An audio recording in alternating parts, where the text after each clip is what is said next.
Hi everybody, thanks for joining in with me again today.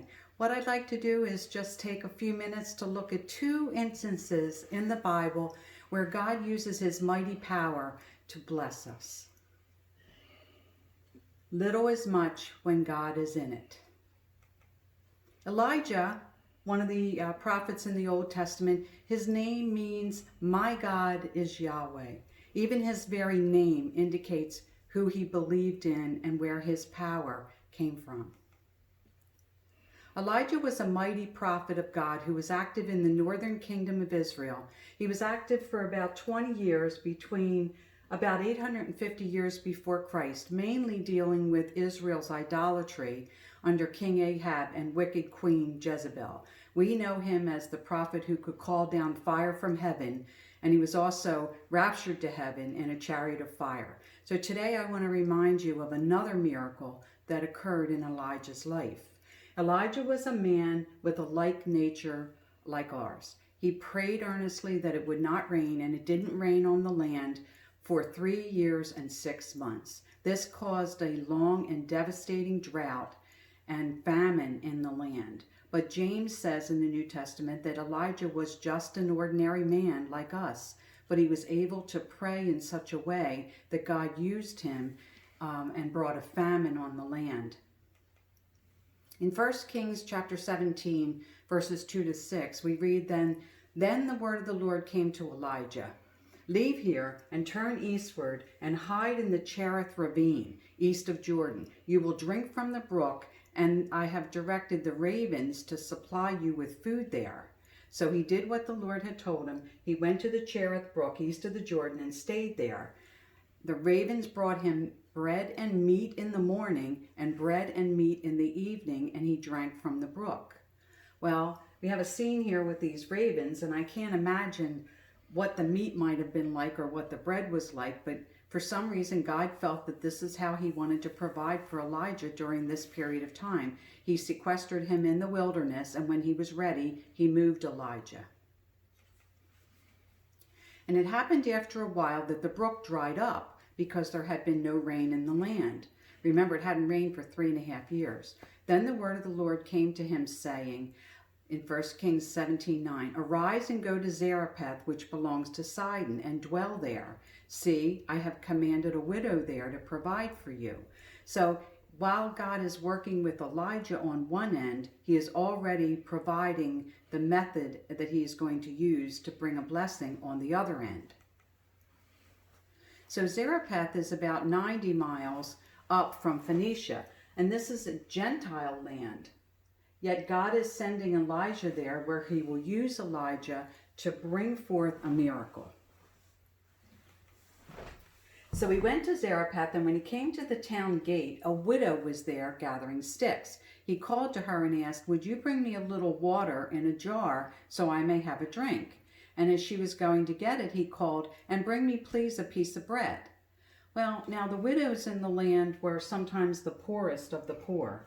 They were unprotected and vulnerable. So here Elijah comes to one of the very poorest of the poor and asked her for supplies, for water and for bread. And look what she says. So here's this poor woman who has next to nothing, and she encounters Elijah. So he said, As the Lord your God lives, I don't have bread. Only a handful of flour in a bin, this is she speaking, and a little oil in a jar. And see, I am gathering a couple of sticks that I can go in and prepare it for myself and my son, that we may eat it and die.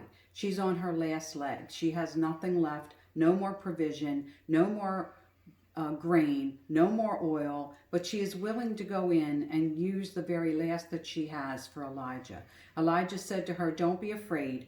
Go home and do as you have said. But first, see that word first? But first, make a small loaf of bread for me from what you have and bring it to me, and then make something for yourself and for your son. Now that's a tall order that he's asking this woman to do, to take the very last of everything she has, make a loaf of bread, but feed Elijah first. Think about that for a minute. Wow, that took a lot of courage on her part. For this is what the Lord, the God of Israel, says: the jar of flour will not be used up, and the jug of oil will not run dry until the Lord God sends rain on the land. So she went away and did as Elijah told her. There was food every day for Elijah and for the woman and for her family. For the jar of flour was not used up, and the jar of oil did not run dry, in keeping with the word of the Lord spoken by Elijah. So what we have here is the miracle of multiplication at work. God used this little tiny bit that she had in order to produce a miracle which strengthened Elijah's faith. So that's a lesson from the Old Testament, but let's now turn to the New Testament.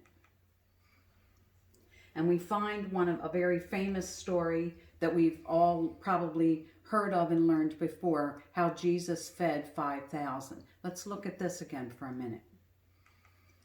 It comes from Matthew chapter 14, verse 15. Jesus had been teaching for a long time. The crowds were very large. The people were tired. It had been a long day. And as evening approached, the disciples came to him and said, "This is a remote place, and it's already getting late. Send the crowds away so they can go to villages and buy themselves some food."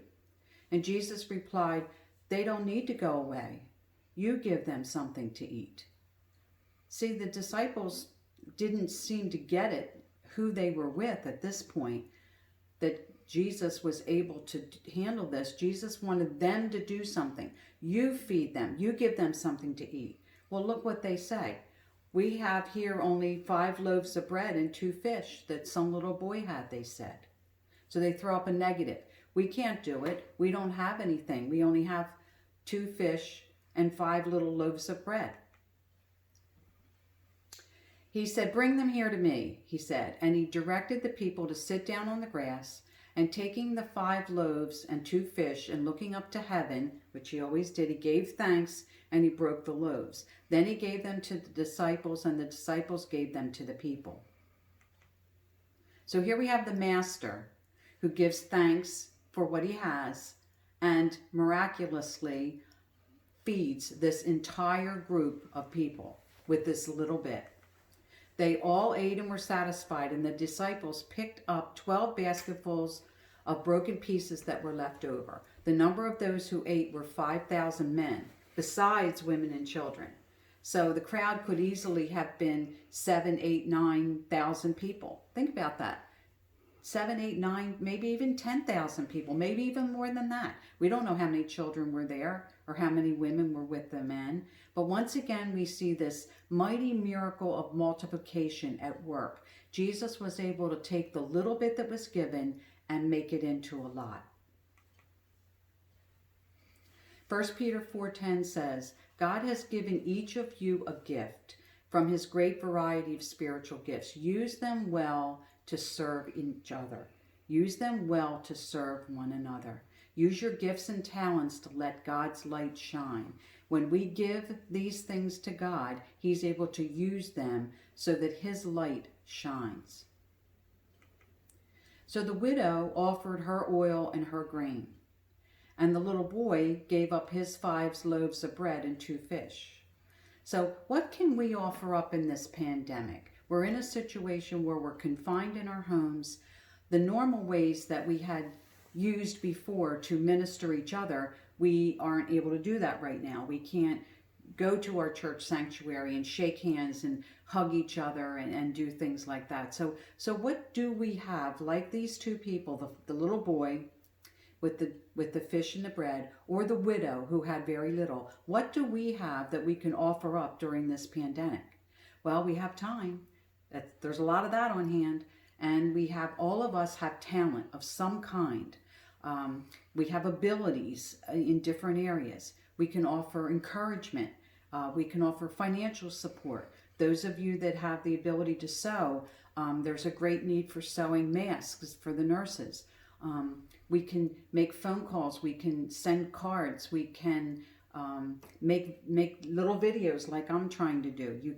You can also use your money at this point to support your church and your church ministries. And any way at all that this can be done is a good thing for God's kingdom. Remember, little in God's hands is a lot. The little fish and the little bread, when we offer it, if we can offer it, God can use it. He can take our talent and maybe the few masks that you sew, combined with the few masks that other people sew, can make enough to meet the need. Maybe our willingness to be kind to each other. Pick up the phone, make those phone calls. One person calls another person who calls another person. Let God's work happen by the power of multiplication. If we're willing to offer it, God will multiply it to bless others. All those people were fed that day because that little mother packed her little boy 5 little loaves of bread and 2 fish. She had no idea that morning that Jesus was going to use that to bless this entire crowd. So what's holding you back today? We're sequestered in our homes. The way we've normally done things, we can't do. So I know we're exhausted. We're tired from it. We're like this woman, apathetic maybe, can't get up and get moving. But anything that we might do might plant a seed like that in someone else's life. So what's holding you back today? And whatever that is, reach inside yourself and realize, hey, I've got something that I can give. I'm going to do that. Okay? So do that and be blessed. Bye for now.